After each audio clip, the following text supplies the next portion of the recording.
So this is a big, big day, a beautiful day, potentially one of the great days ever in civilization. Things that have been going on for hundreds of years and thousands of years. At least we're at a minimum very, very close, and I think we're beyond very close. And I want to thank Bibi for really getting in there and doing a job. We've worked well together, as we have with many other countries, both of us, with many other countries, which is the only way this whole situation gets solved. And I'm not just talking about Gaza. Gaza is one thing, but we're talking about much beyond Gaza. The whole deal, everything getting solved. It's called peace in the Middle East. So today is a historic day for peace, and Prime Minister Netanyahu and I have just concluded an important meeting on many vital issues, including Iran, trade, the expansion of the Abraham Accords, and most importantly, we discussed how to end the war in Gaza, but it's just a part of the bigger picture, which is peace in the Middle East. And let's call it eternal peace in the Middle East. So this is far more than anybody expected, but the level of support that I've had from the nations in the Middle East and surrounding Israel and neighbors of Israel has been incredible, incredible. Every single one of them. This afternoon, after extensive consultation with our friends and partners throughout the region, I'm formally releasing our principles for peace, which people have really liked, I must say. And these are done not just routinely done, these are done with total consideration and working with the nations that we're talking about. All of these nations have made contributions to those suggestions. I want to thank the leaders of many Arab and Muslim nations for their tremendous support in developing the proposal, along with many of our allies in Europe. Europe has been very much involved, and as I was called by many of the European leaders, most of them saying, "Is this true? Are you really doing peace in the Middle East? This is the most incredible thing we've heard." Some think it's the biggest thing they've ever heard. They called just to find out, was it just a rumor or is it actually done? And then they said, have you spoken to the Arab leaders? Have you spoken to all of the other leaders that we have to get? A lot of people involved in this one. I also want to thank Prime Minister Netanyahu for agreeing to the plan and for trusting that if we work together, we can bring an end to the death and destruction that we've seen for so many years, decades, even centuries, and begin a new chapter of security, peace, and prosperity for the entire region. And I want to just say that my meetings and dialogue that we had with so many countries, Saudi Arabia as an example, the king is a phenomenal person. The Emir of Qatar, he's an incredible people. UAE, and that's MBZ and ABZ. We're totally involved. These are the people that we've been dealing with and who've been actually very much involved in this negotiation, giving us ideas, things they can live with, things they can't live with. Pretty complex. I mean, after 2,000, 3,000 years, whatever it is, I guess it's got to be a little complex, or it would have been done a long time ago. The King of Jordan was with us, as you know, in the United Nations. The President of Turkey, President Erdogan, is a friend of mine, a strong man, but a good man. President of Indonesia, somebody who's an amazing leader, Prabowo. He is an amazing leader and respected by everybody. He was in the room with us. We were together with most of these people that I'm mentioning. Others were by phone or the next day.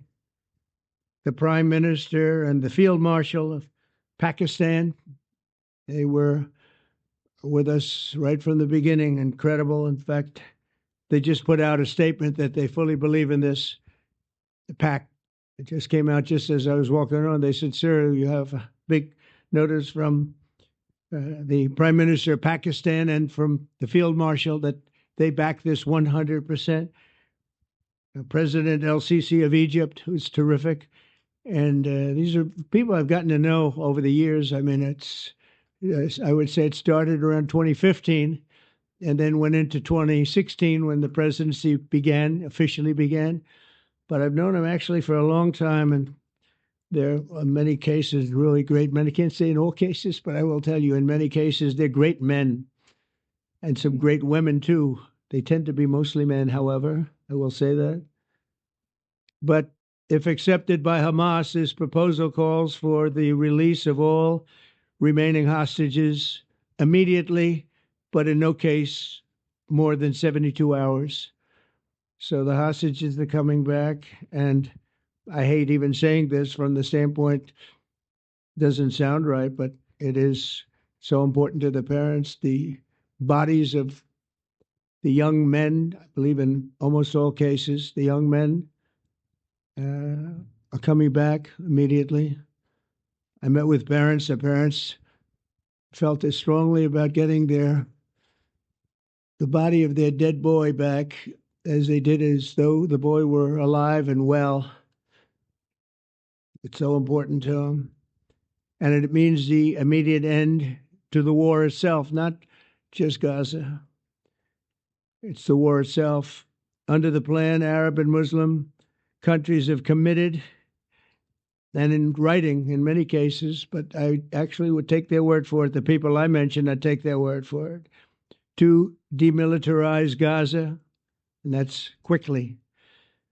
Decommission the military capabilities of Hamas and all other terror organizations. Do that immediately. And we're relying on the countries that I named and others to deal with Hamas. And I'm hearing that Hamas wants to get this done too, and that's a good thing.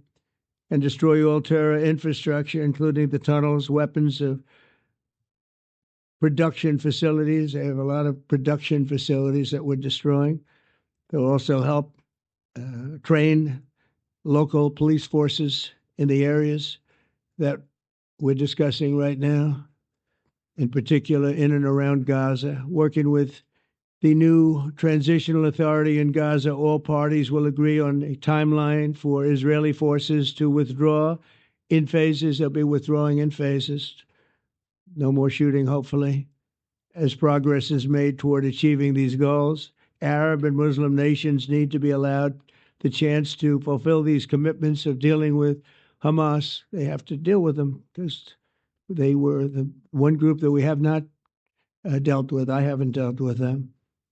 But the Arab countries are going to, and Muslim countries are going to be dealing with Hamas, and I believe they've already been there. I think they probably have an understanding, and they haven't maybe mentioned that, but I would imagine they do. Otherwise, they wouldn't have gone as far as they've gone. If they're unable to do so, then Israel would have the absolute right and actually our full backing, the U.S. full backing. Marco's here, and a lot of our leaders are here, our great Vice President, Susie Wiles, Steve Witkoff, Jared Kushner. They've been so involved in this process. I don't think anybody else could have done it or even come close. But it's we're right there. We're right there. First time in thousands of years, I think you can probably say, if you really look into it, if you study back, if you're a scholar, you would say thousands of years. Israel would have my full backing to finish the job of destroying the threat of Hamas. But I hope that we're going to have a deal for peace. And if Hamas rejects the deal, which is always possible, they're the only one left. Everyone else has accepted it. But I have a feeling that we're going to have a positive answer. But if not, as you know, Bibi, you'd have our full backing to do what you would have to do. Everyone understands that the ultimate result must be the elimination of any danger posed in the region, and that danger is caused by Hamas. The tyranny of terror has to end, and this is, again, something that we're looking for. This is eternity. This is for forever. To ensure the success of this effort, my plan calls for the creation of a new international oversight body, the Board of Peace, we call it, the Board of Peace, sort of a beautiful name, the Board of Peace, which will be headed not at my request, believe me, I'm very busy, but we have to make sure this works. The leaders of the Arab world and Israel and everybody involved asked me to do this, so it would be headed by a gentleman known as President Donald J. Trump of the United States. That's what I want, is some extra work to do, but it's so important that I'm willing to do it, and we'll do it right, and we're going to put leaders from other countries on, and leaders that are very distinguished leaders, and we'll have a board, and one of the people that wants to be on the board is the UK former Prime Minister, Tony Blair, good man, very good man, and some others, and they'll be named over the next few days, and it'll be quite the board. Working, everybody wants to be on it now. I don't know if that had anything to do. They named me and everybody else wanted to be on it. I guess they figure, well, he's a soft touch. He'll be easy to deal with. Working with the World Bank and others, it will be responsible for recruiting and training a new government that will be made up of Palestinians along with highly qualified experts from all around the world. Hamas and other terrorist factions will play no role in the board, but they'll play no role in the governance of Gaza at all, directly or indirectly. As you know, thousands of Hamas leaders have been killed and soldiers have been killed. And we can never forget October 7th, but thousands have paid the price for that. And now it's time to get our hostages back and get back to trying to build something that's really great and very important. In our meeting today, Prime Minister Netanyahu was very clear about his opposition to a Palestinian state. And he continuously mentions October 7th, and I understand that. Most people do. And I understand and respect his position on many things, but what he's doing today is so good for Israel. And I noticed that they have large crowds gathering in Israel all the time, and they have my name up. They like me for whatever reason, maybe I don't know, but they do like me. But they say two things. Please get the hostages back and please end the war. They've had it. It's had it. So I think it's a very popular thing you do because he's a warrior. He doesn't know about getting back to a normal way of life, but he is a warrior, and Israel's lucky to have him. But now the people want to get back to peace. They want to get back to normalization in a true sense. Several countries have foolishly recognized the Palestinian state. As you know, some of our European friends, allies, good people, but they're really, I think, doing that because they're very tired of what's going on for so many decades. They've been presidents and prime ministers for years, and during this time, having to do with the Middle East, all they're doing is talking about the same thing over and over. They want to see it get back, and nobody wants that more than me, or I believe Bibi too. But the people of Israel want it. They really want it. They want the hostages back. That includes the probably 32 bodies that we're talking about, 20 people that are living, 32 or so people that are dead, and they want to have peace. So let us not forget how we got here. Hamas was elected by the Palestinian people. Israel withdrew from Gaza thinking they would live in peace. Remember that a long time ago, they withdrew. They said, you take it. This is our contribution to peace. But that didn't work out. That didn't work out. It was the opposite of peace. They pulled away. They let them have it. And I never forgot that because I said, that doesn't sound like a good deal to me. As a real estate person, I mean, they gave up the ocean, right? Ron, they gave up the ocean. They said, who would do this deal? And it still didn't work out. They were very generous, actually. And they gave up the most magnificent piece of land in many ways in the Middle East. And they said, all we want to do now is have peace. And that request was not honored. Instead of building a better life for the Palestinians, Hamas diverted resources to build over 400 miles of tunnels and terror infrastructure, rocket production facilities and hid their military command posts and launch sites in hospitals, schools, and mosques. So if you went after them, you'd be after them, and you wouldn't even realize you ended up knocking out a hospital or school or a mosque. A terrible thing. Terrible, terrible way to have to fight. No fight is good, but that's a real bad one. So there are many Palestinians who wish to live in peace. Many, many, many. I've seen so many of them. And they have support.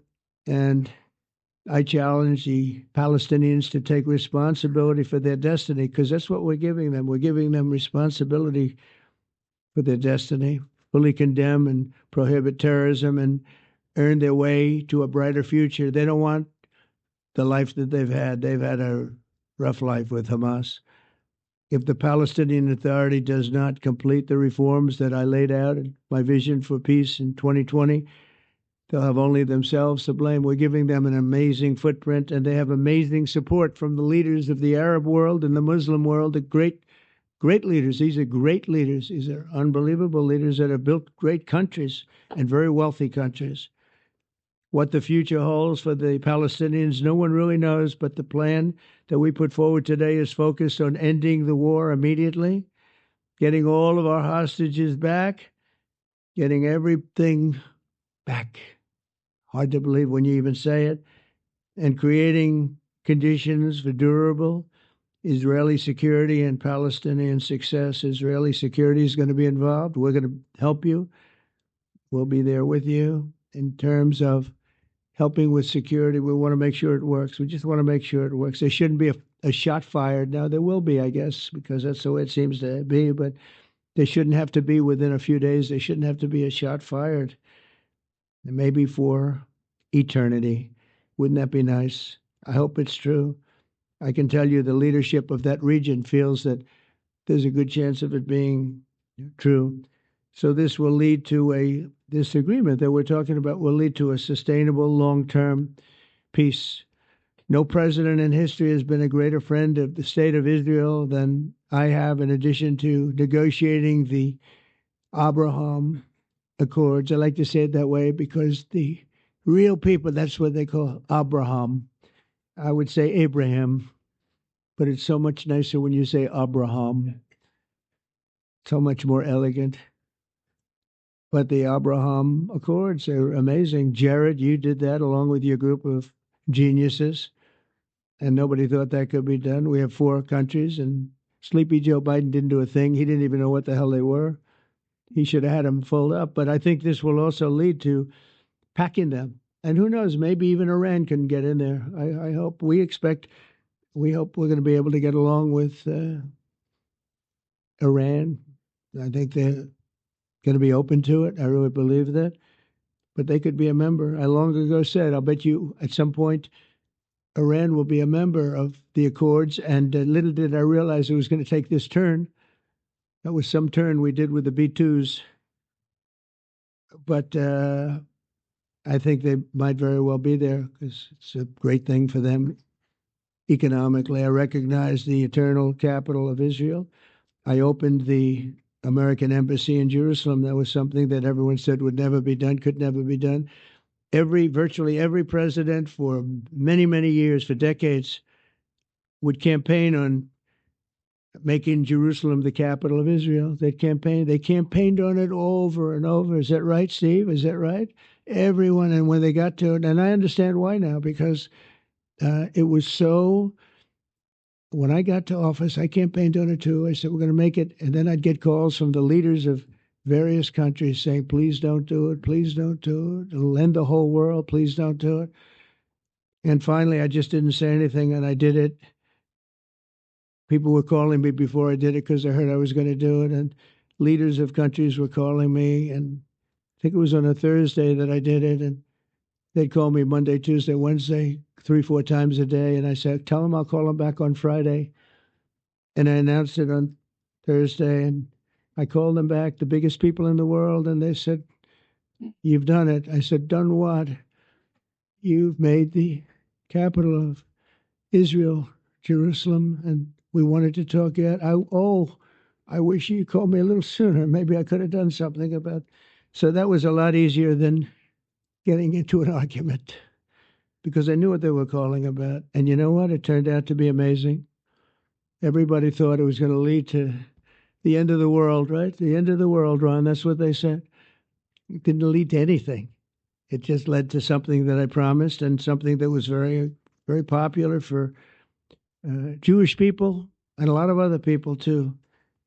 I recognize Israeli sovereignty over the Golan Heights, and I cut taxpayer funding to the corrupt United Nations Relief and Works Agency. And United Nations was interesting because, as you know, a few days ago, they introduced me. Ladies and gentlemen, the President of the United States. I'm looking at my teleprompter, and the thing was dead, stone cold, dead.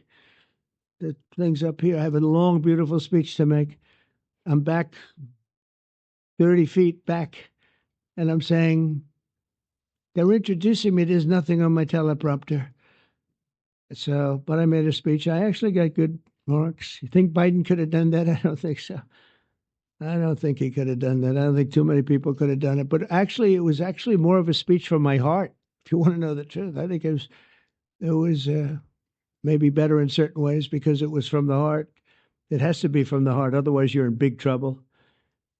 But I cut taxpayer funding for that very corrupt United Nations Relief and Works Agency, and nobody thought that would be done, and withdrew from the horrible Iran nuclear deal that was imposed upon Israel by Barack Hussein Obama and Biden. And I don't think Biden knew anything about it, though. I don't think he knows anything about it now, actually, if you ask him. He'd say, what is that?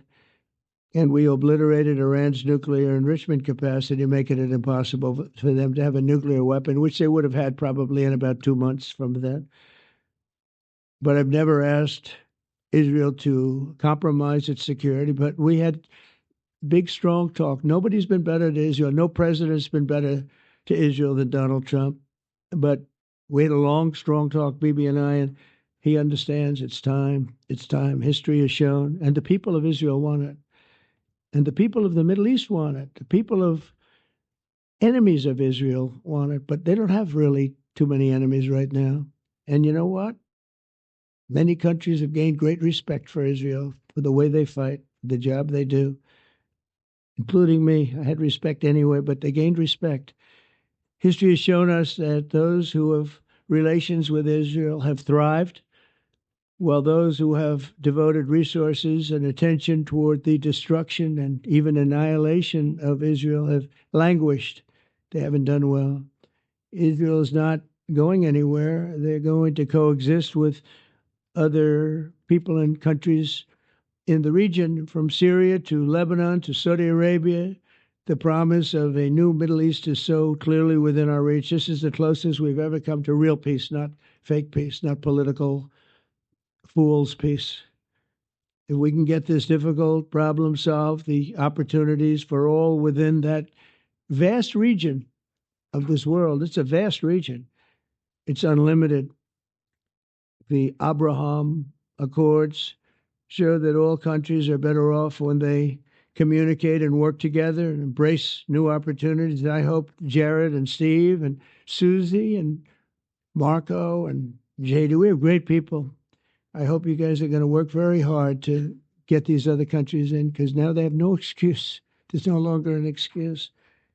They were some were hesitant. And I tell you, the 4 countries that went in, I give them tremendous credit. And it's worked out incredibly well for them. In the same spirit, I'm pleased to report that earlier today, we took another important step toward greater understanding in the region. A short time ago, we had a historic phone call in the Oval Office with Prime Minister Tani, who's really a great, great person. So we had a great talk, and I was on the phone, and Bibi was talking. Prime Minister Al-Thani was of Qatar. They really had a heart-to-heart conversation. It was a great conversation, I thought.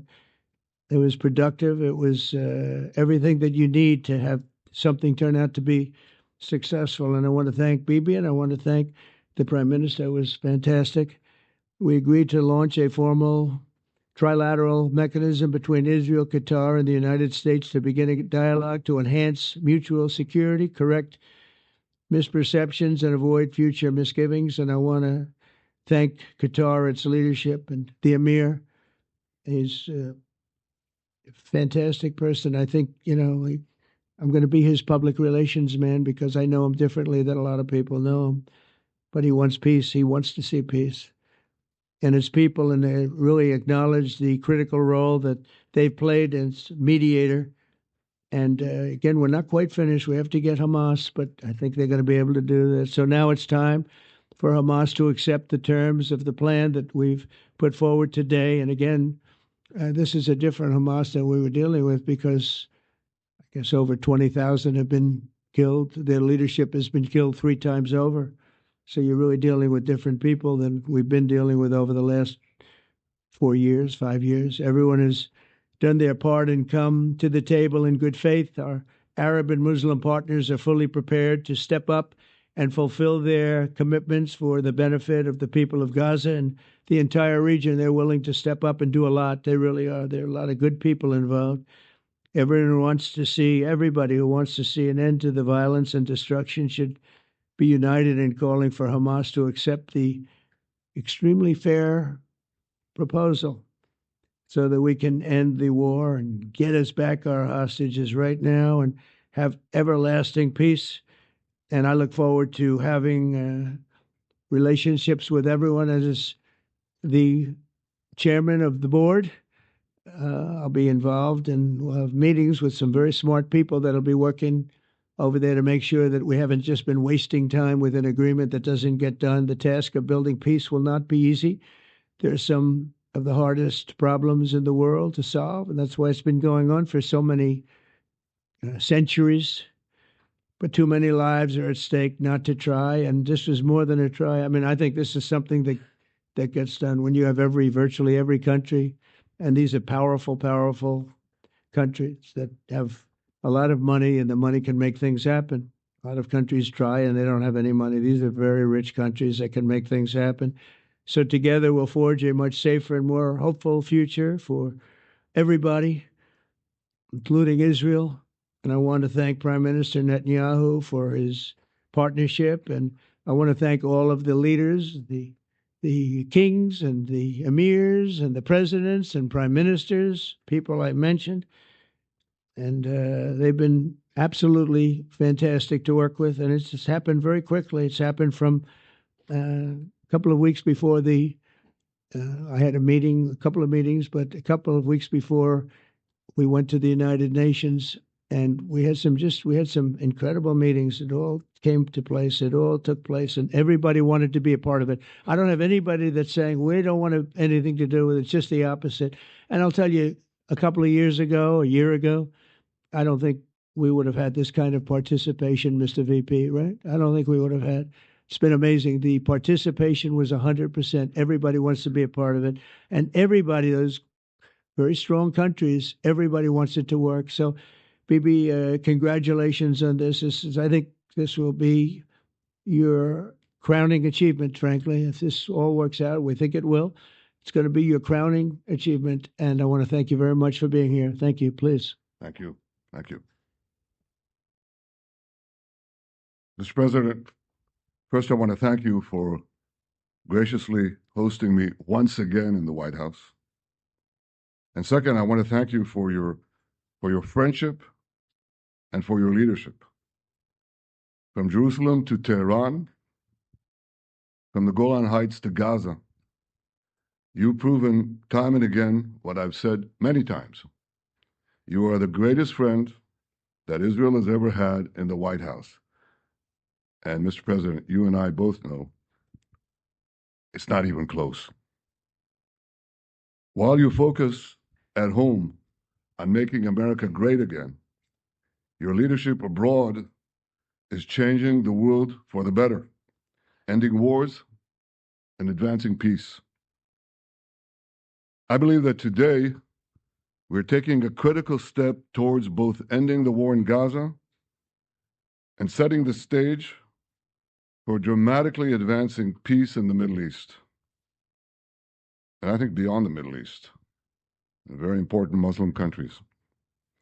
I support your plan to end the war in Gaza, which achieves our war aims. It will bring back to Israel all our hostages, dismantle Hamas's military capabilities, end its political rule, and ensure that Gaza never again poses a threat to Israel. We would not have achieved this turning point without the courage and sacrifice of our incredibly brave soldiers. They fight like lions to defend the people of Israel, and they serve on the front line in the war between civilization and barbarism. Mr. President, when our two countries stand shoulder to shoulder, we achieve the impossible. Just a few months ago, in Operation Rising Lion and Operation Midnight Hammer, we struck a decisive blow against Iran's nuclear and ballistic missile program. Your bold decision to send those B-2s made the region safer and the world safer. Now, under your leadership, we're taking the next step to win the war and expand the peace. Your plan is consistent with the 5 principles my government set for the end of the war and the day after Hamas. Everybody asks, what is your plan for the day after Hamas? Here's our plan. Passed it in the cabinet. All our hostages, both those who are alive and those who died, all of them will return home immediately. Hamas will be disarmed. Gaza will be demilitarized. Israel will retain security responsibility, including a security perimeter for the foreseeable future. And lastly, Gaza will have a peaceful civilian administration that is run neither by Hamas nor by the Palestinian Authority. If Hamas agrees to your plan, Mr. President, the first step will be a modest withdrawal, followed by the release of all our hostages within 72 hours. The next step will be the establishment of an international body charged with fully disarming Hamas and demilitarizing Gaza. I appreciate your willingness to lead the body, Mr. President. I really appreciate it because you have a lot of things to do, and this is important. And it reflects the confidence that this will give everyone, that things will be followed up on all the commitments made. The fact that you're taking this on, I think, helps a lot to make sure that everything flows in the direction that we want. Now, if this international body succeeds, we will have permanently ended the war. Israel will conduct further withdrawals linked to the extent of disarmament and demilitarization, but will remain in the security perimeter for the foreseeable future. I think we should understand that we're giving everybody a chance to have this done peacefully, something that will achieve all our war objectives without any further bloodshed. But if Hamas rejects your plan, Mr. President, or if they supposedly accept it and then basically do everything to counter it, then Israel will finish the job by itself. This can be done the easy way, or it can be done the hard way, but it will be done. We prefer the easy way, but it has to be done. All these goals must be achieved because we didn't fight this horrible fight, sacrifice the finest of our young men to have Hamas stay in Gaza and threaten us again and again and again with these horrific massacres. Mr. President, I was encouraged by your clear statement at the UN against the recognition of a Palestinian state. That would be an outcome that, after October 7th, would reward terrorists, undermine security, and endanger Israel's very existence. As for the Palestinian Authority, I appreciate your firm position that the PA could have no role whatsoever in Gaza without undergoing a radical and genuine transformation. In your 2020 peace plan, which you mentioned just now, you made clear what that transformation requires. It's not lip service. It's not checking a box. It's a fundamental, genuine, and enduring transformation. And that means ending pay to slay, changing the poisonous textbooks that teach hatred to Jews, to Palestinian children, stopping incitement in the media, ending lawfare against Israel at the ICC, the ICJ, recognizing the Jewish state, and many, many other reforms. It won't come as a surprise to you that the vast majority of Israelis have no faith that the PA Leopard will change its spots. But rather than wait for this miraculous transformation, your plan provides a practical and realistic path forward for Gaza in the coming years, in which Gaza will be administered neither by Hamas nor the Palestinian Authority, but by those committed to a genuine peace with Israel. I think this can be not only a new beginning for Gaza, I think it can be a new beginning for the entire region. Under your leadership, we can re-energize, I've got to contribute my own, we can re-energize the Abraham Accords. That's what it's called in the original Hebrew. Abraham. Abraham is fine. Abraham, however you want to call it. Under your leadership, Mr. President, we can re-energize the Abraham Accords that we forged 5 years ago. We can expand them to many more Arab and Muslim nations that choose moderation over extremism. I think there's an opportunity here. It's not going to be easy. It's tough going, but I think if we succeed, you're absolutely right. We're going to open possibilities that nobody even dreamed of. But I think we dream of them. As you've told me, Mr. President, and you've told the world many, many times, you said, remember October 7th. Remember October 7th. And we do. We will never forget the horrors of October 7th, and we will do whatever is necessary to make sure they don't happen again. Since October 7th, Israel's enemies have learned a hard truth. Those who attack us pay a heavy price, but those who partner with us advance progress and security for their peoples. President Trump just said it. It's also in the Bible. It says, those who will bless you will be blessed, and those who will curse you will be cursed. And that's actually what is happening. We want the blessings. I think we've done a lot in the past 2 years to end the curse.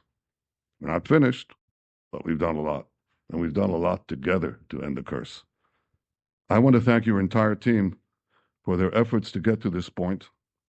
I especially want to thank Steve Witkoff and Jared Kushner for their indefatigable work to bring Israel and Arab states in the region closer together.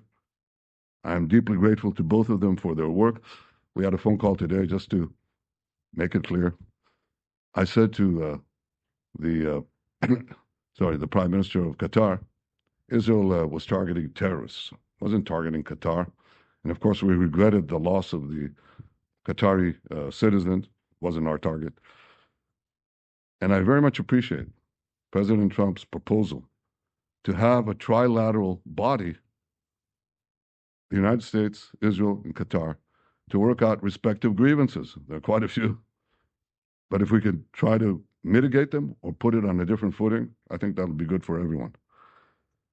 Above all the people, the fine team, and many helpers who've done this, I want to thank you, Mr. President.